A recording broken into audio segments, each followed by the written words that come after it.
అందరికీ నమస్కారం అండి. ఈరోజు గురుదక్షిణ అనే కథను గురించి విందాం. వరండాలో కాస్త లైట్ వేసి వెళ్ళమ్మా అన్నారు ధర్మారావు గారు నెమ్మదిగా. వంటింట్లో వంట ప్రయత్నాలు చేస్తున్న శాంత నెమ్మదిగా వచ్చి లైట్ వేసి గ్లాసుతో మంచినీళ్ళు అందించింది. గత 10 ఏళ్లుగా ఈ తండ్రి కూతుళ్ళకది అలవాటే. చీకటి పడే వేళ ఆయన లైటు వేయమని చెప్పడం, శాంత లైటు వేయడంతో పాటు గ్లాసుతో మంచినీళ్లు తెచ్చి ఆయనకు అందించడం. మంచినీళ్లు తాగుతూ ఆప్యాయంగా కూతురి ముఖంలోకి చూశారు ధర్మారావు గారు.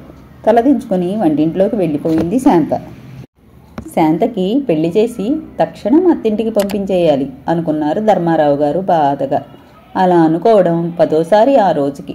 10 ఏళ్లుగా తను శాంతని కన్నతల్లి లేని లోటు లేకుండా పెంచాడో, శాంత తల్లే తనకన్నీ అయ్యి అమ్మలా తన బాగోగులు చూసుకుందో అర్థం కాదు ఆయనకి. తండ్రిగా తన బాధ్యత శాంతను ఇంటిదాన్ని చేసి అత్తవారింటికి పంపేయడం. కానీ పంపించడం ఎలా? ఓ మంచి ఇంటి కోడలిగా పంపడానికి కావలసిన వేలకు వేలు కట్నాలు తాను తీసుకురాగలడా? పిత్రార్జితమైన ఈ ఇల్లు కాస్త తెగనమ్మి పెళ్లి చేసి పంపించిన శేషజీవితంలో తనను చూసుకునే దిక్కెవరు? తనని ఆదరించే విశాల హృదయుడైన అల్లుడు దొరకడం సంభవమేనా? సమాధానం లేని ప్రశ్నలు పదే పదే తన మెదడుని తొలిచేస్తుంటే సమాధానాలు దొరక్క అలాగే కుర్చీ వెనక్కు జారబడి కన్నులు మూసుకుని మగత నిద్రలో కొరిగారు ధర్మారావు గారు. రిటైర్ అయిన దగ్గర నుండి తన పెళ్లి ప్రయత్నాలు ముమ్మరంగా చేస్తున్న తండ్రిని చూస్తుంటే దిగులు వేస్తోంది శాంతకి. ధర్మారావు మాస్టారు నిజంగా ధర్మరాజే అన్న పేరు తప్ప మరేమీ మిగుల్చుకోలేకపోయారు.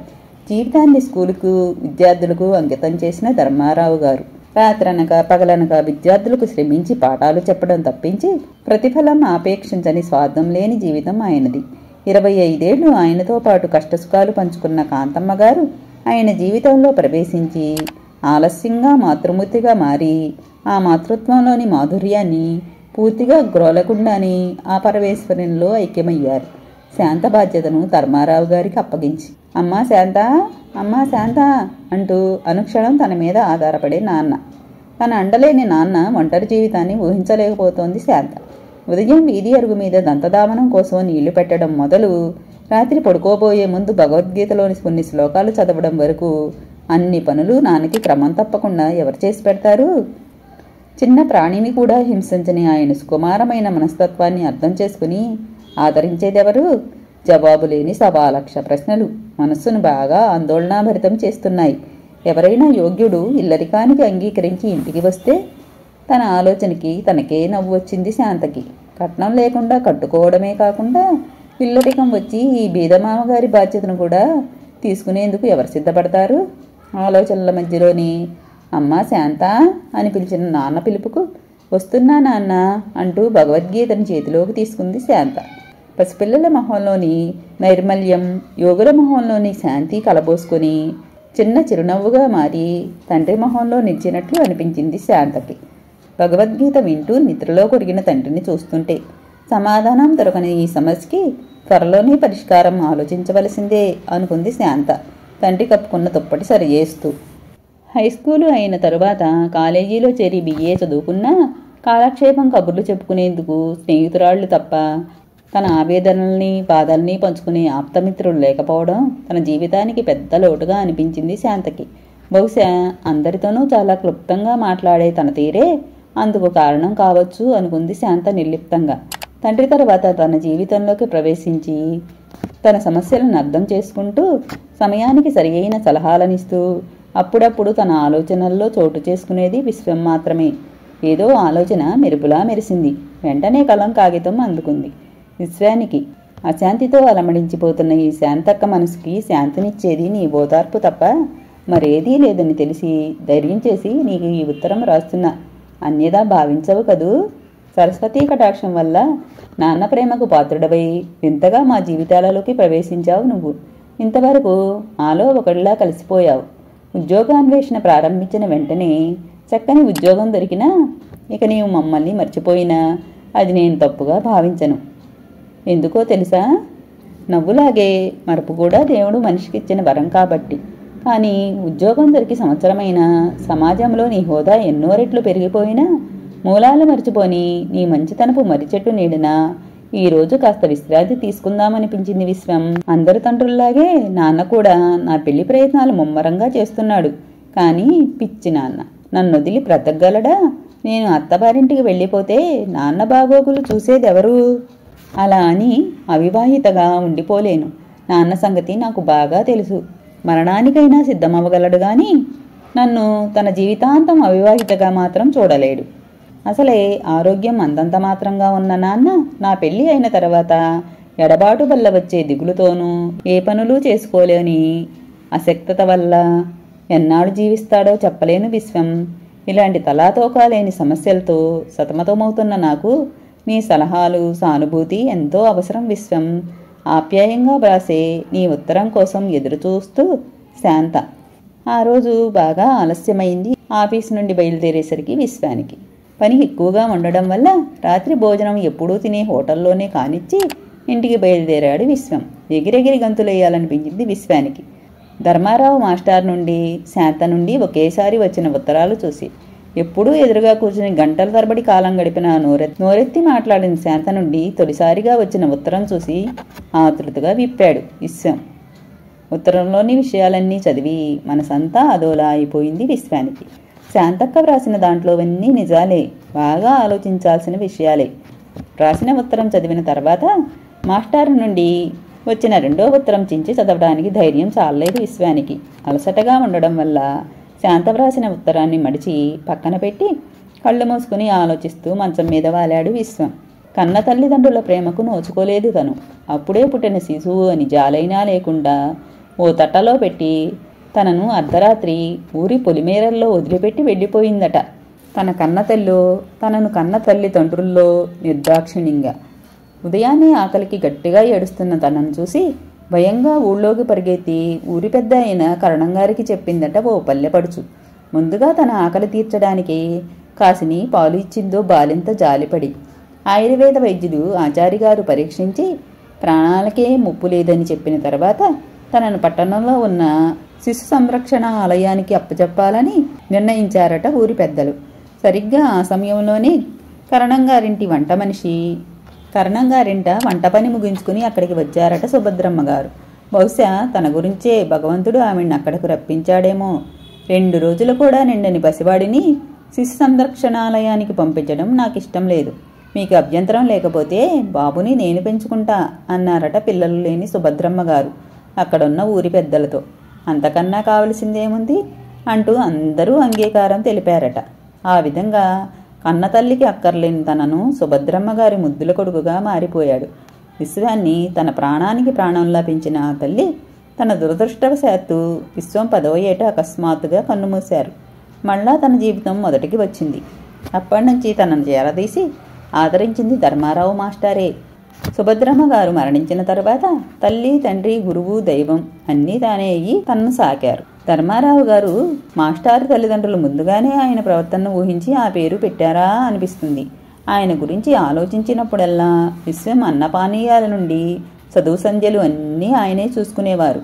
ఉదయం 8 నుండి రాత్రి 8 వరకు ఉన్న 12 గంటలలోనూ 7 గంటలు స్కూల్లోనూ మిగతా 5 గంటలు గురన్న శెట్టి కొట్లోనూ కష్టపడుతూ చదువుని ఏమాత్రం నిర్లక్ష్యం చేయని తనను మాస్టారి అభిమానానికి పాత్రునిగా చేసింది.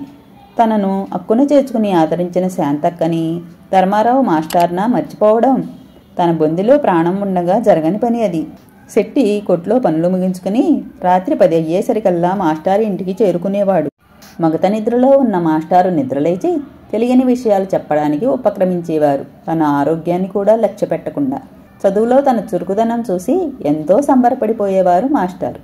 అంతగా ఆస్తిపాస్తులు లేని మాస్టారి జీవితంలో ఒడిదుడుకులు తనకు తెలియనివి కావు. 6 నెలలు వరుసగా జీతాలు అందకపోవడం వాటిలో మొదటిది. అలాంటి ఆర్థిక పరిస్థితుల్లో కూడా వారి బడుగు జీవితాల్లో తనకు భాగం పంచి ఇచ్చారు.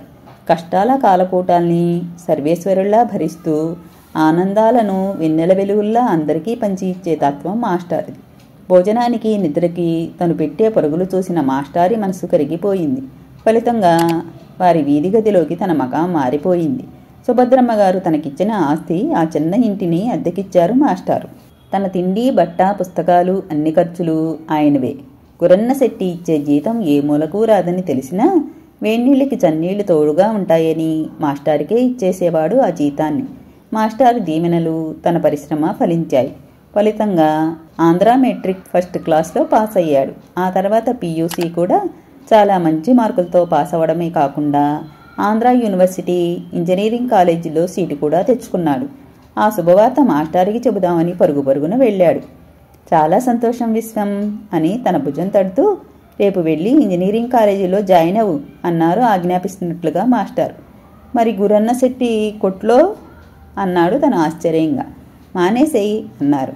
అంతేకాకుండా విశ్వం 5 ఏళ్ల నీ కష్టార్జితం వడ్డీతో కలిపి మొత్తం 8,000 అయింది. సుభద్రమ్మ నీకిచ్చిన ఇంటద్దే మరో 5,000. వాటిలో ఒక్క పైసా ఖర్చు పెట్టకుండా దాచి ఉంచాను.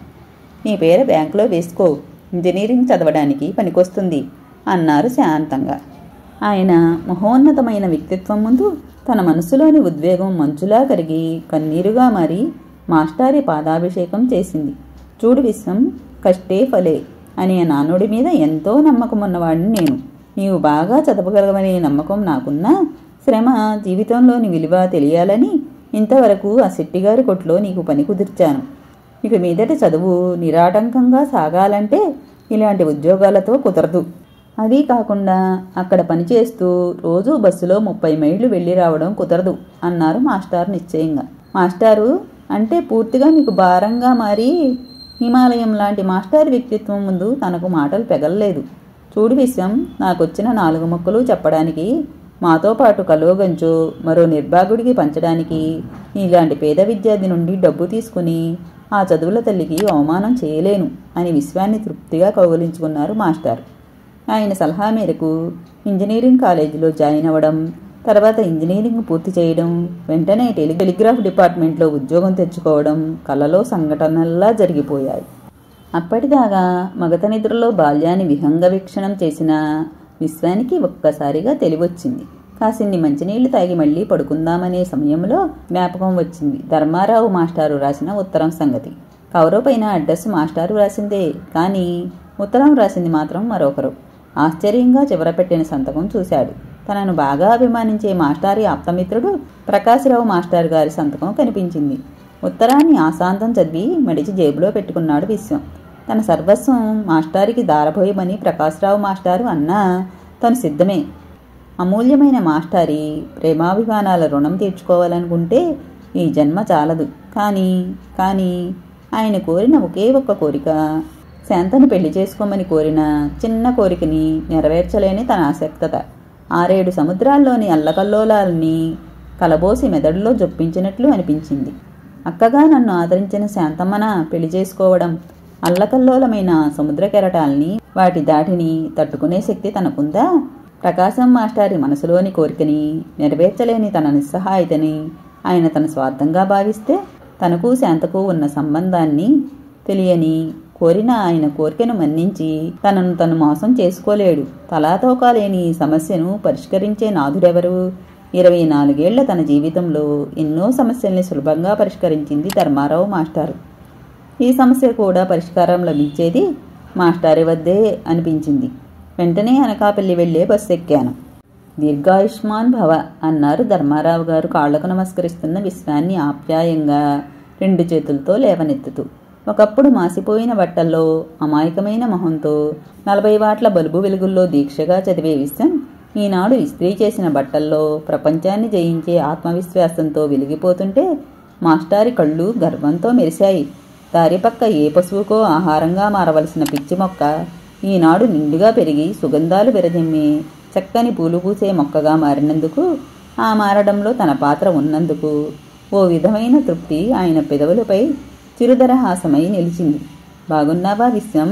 నిన్నిల్లా చూస్తుంటే నాకెంత గర్వంగా ఉందో తెలుసా అన్నారు తృప్తిగా. అంతా మీ చలువ మాస్టారు. మీ ఆదరణ అభిమానం లేని నా బ్రతికెలా మారేదో కూడా ఊహకందనంత ఆప్యాయతతో పెంచిన మీ రుణం తీర్చగలిగే శక్తి నాకెక్కడిది మాస్టారు అన్నాడు విశ్వం. మంచినీళ్లు తీసుకో విశ్వం అంది శాంత. బాగున్నావా శాంత అన్నాడు విశ్వం నవ్వుతూ. చిరునవ్వే సమాధానంగా చెప్పింది శాంత. మాస్టారు, వయసు మీ మీద నా మీద నాకు తెలిసిన అందరి మీద తన ప్రభావాన్ని చూపించి ఒకే ఒక్క చోట ఓడిపోయింది. నేను 10 ఏళ్లప్పుడు చూచినప్పటి మాట్లాడని మల్లిమొగ్గ అప్పటికి ఇప్పటికీ అలాగే ఉంది అన్నాను శాంత వైపు ఆప్యాయంగా చూస్తూ. ఏమిటో విశ్వం, ఈ బీదబడి పంతులు కూతురుగా పుట్టడమే నా శాంతమ్మ తల్లి చేసుకున్న పాపమేమో అన్నారు ధర్మారావు గారు బాధగా. ఆ మాటలు వినడం ఇష్టం లేని శాంత వంటింట్లోకి వెళ్ళిపోయింది. మాస్టారు, ఇంతవరకు మీ విశ్వం మీరడిగిన ప్రతి ప్రశ్నకు సమాధానం చెప్పేవాడు. మీరు నా సమస్యలన్నింటినీ మీరు సాల్వ్ చేసేవారు. ఈసారి మీరు శాంత ఎదుర్కొంటున్న సమస్యను సాల్వ్ చేసే బాధ్యతను నేను తీసుకుంటున్నా అన్నాను మాస్టర్ వైపు చూస్తూ. వేప చెట్టు మీద నుంచి వీచే చల్లగాలి ఏమి చేయాలో నిర్ణయించుకున్న విశ్వం మనసుకు కాస్త ఊరట కలిగించింది. పాతబడిన పెంకుటింటి కప్పు మీద కూర్చున్న కాకి కావు కావుమని అరుస్తోంది. చెట్టు మీద పిచ్చుకలు చేసే గోల మనసుకు ఆహ్లాదం కలిగిస్తోంది. విశ్వం చెప్పింది అర్థం కాలేదు మాస్టార్కి. ఆలోచనలు సతమతం చేస్తుంటే చేసేది లేక పడకుర్చీలో వెనక్కు వాలి కళ్ళు మూసుకున్నారు మాస్టారు. పెను తుఫానుకు లోనవుతానని తెలిసినా ధైర్యంగా వలలు వేసుకుని చేపలు పట్టడానికి పోయే బెస్తవాని మనసులా ఉంది ఎదురుగా స్టూలుపై కూర్చున్న విశ్వం మనసు. 10 నిమిషాల పాటు ఇరువురి మధ్య నిశ్శబ్దం రాజ్యమేలింది. నిశ్శబ్దంగా ప్రకాశ్రావు మాస్టారు రాసిన ఉత్తరాన్ని అందించాడు విశ్వం మాస్టారికి. దాన్ని నిశ్శబ్దంగా చదివి మళ్ళా విశ్వం చేతికే ఇచ్చేశారు. మాస్టారే ముందుగా ప్రారంభించారు. చూడు విశ్వం, శాంతకు పెళ్లి చేసి పంపించడం నా బాధ్యత. వయసు పైబడుతున్న కొద్దీ ఏమీ చేయలేకపోతున్న నా ఆసక్తత నన్ను అనుక్షణం భయపెడుతోంది. ఈ విషయం ప్రకాష్కి చెబితే నాకు తెలియకుండా శాంతను పెళ్లి చేసుకుంటే బాగుంటుందని నీకు సూచించాడు. అతను అలా వ్రాసినందుకు చాలా బాధగా ఉంది. నిన్ను నేనెప్పుడూ నా కొడుకుగానే భావించాను తప్ప ఆ దృష్టితో ఎప్పుడూ చూడలేదు. పెళ్లి చేసుకుని తను వెళ్ళిపోతే నన్ను ఎవరు చూసుకుంటారని శాంతమ్మ బాధ. నువ్వు నా వార్ధక్యంలో నా బాగోగులు, నా తదనంతరం శాంతమ్మ బాధ్యతలు తీసుకోగలవా? నీ సమాధానం ఏదైనా పర్వాలేదు చెప్పు. నీవు మాకు ఏమీ చేయలేకపోయినా నువ్వు నా విశ్వానివే. నిస్సంకోచంగా నీ అభిప్రాయం చెప్పు. నీవు తీసుకునే నిర్ణయం నా ఆశల్ని పూర్తిగా చిదిమేసినా నేను నిన్ను తప్పుగా అనుకోను. మా అదృష్టం అంతే అని సర్దుకుపోతాను అన్నారు మాస్టారు శాంతంగా. ఈనాడు ఏనాడు మాస్టారు తత్వమే అది. ఆదరించడమే గాని ఆశించడం ఎరగనిది ఆయన వ్యక్తిత్వం. విశ్వం కనులలో నీళ్లు నిలిచాయి. విశ్వం మనసులో సుళ్ళు తిరుగుతున్న మాట గొంతు దాటి రాలేకపోతున్నట్లు గ్రహించారు మాస్టారు. తీర్చలేకపోతున్నానని బాధపడుతున్నావా విశ్వం? నా జీవితంలో మొదటిసారి యాచించింది నిన్నే. ఎందుకో తెలుసా? నీ వద్ద ఆ చనువు, నీ మీద ఆ అధికారం నాకు ఉన్నాయన్న భావన. నా కోరిక తీర్చలేదని నీవెంత బాధపడుతున్నావో తీర్చలేని కోరిక కోరినందుకు నేనంతగా బాధపడుతున్నా అన్నారు మాస్టారు. మాస్టారు, మీరు నన్ను కోరినది కోరిక కాదు మాస్టారు, కేవలం నా బాధ్యతను నాకు గుర్తు చేశారు. మీ దయాదాక్షిణ్యాల మీద పెరిగిన నేను మిమ్మల్ని ఏనాడు దైవం కన్నా తక్కువగా అంచనా వేయను కూడా. కన్న తల్లిదండ్రుల ప్రేమాభిమానాలకు దూరమైన నాకు తల్లి ప్రేమలోని మాధుర్యాన్ని చవిచూపించింది నన్ను పెంచిన తల్లి సుభద్రమ్మ గారు. మాస్టారు, నా బంగారు భవితకు పునాది వేసింది మీరు. కన్న తండ్రి కన్నా మిన్నగా నన్ను సాకారు. శాంత మీ కుమార్తె కావచ్చు, కానీ నాకెవరో తెలుసా? ఆకలికి అన్నం పెట్టిన అమ్మ, అభిమానం పంచిపెట్టిన చెల్లి, నా అల్లర్లకి అదిలించిన అక్క, నా ఉన్నతిని కాక్షించిన దేవత. అన్నంటి శాంతను దైవంలా ఆరాధించగలను, కానీ ప్రకాశం మాస్టారు కోరిన విధంగా భార్యగా ఊహించలేను మాస్టారు. నీ మనసును గ్రహించకుండా, నన్ను సంప్రదించకుండా నా స్నేహితుడు ప్రకాశం నిన్ను ఇబ్బంది పెట్టినందుకు నన్ను మన్నించు విశ్వం. మాస్టారు, అనాథనైన నాకు మీరిద్దరూ 2 నేత్రాలై దారి చూపారు. ఊరు పేరు, కులము, గోత్రము, అమ్మా నాన్నల పేర్లు కూడా తెలియని నాలాంటి అనాథని సాకటమే కాకుండా మీ కుటుంబంలో స్థానమిచ్చి ఆదరించారు. అమ్మా నాన్నలంటే తెలియని నేను మీలో ఆ ఇద్దరినీ చూసుకున్నా. కానీ నన్ను కని ఈ జనారణ్యంలో నిర్దాక్షిణ్యంగా వదిలి వారి దారి చూసుకున్న ఆ స్వార్థపరులతో మిమ్మల్ని పోల్చి కించపరచదలుచుకోలేదు. ఈనాటి నుండి మీ బాధ్యతలన్నీ నావే. శాంతకు చక్కని వరుణ్ణి చూసి వివాహం చేసే బాధ్యత నాది.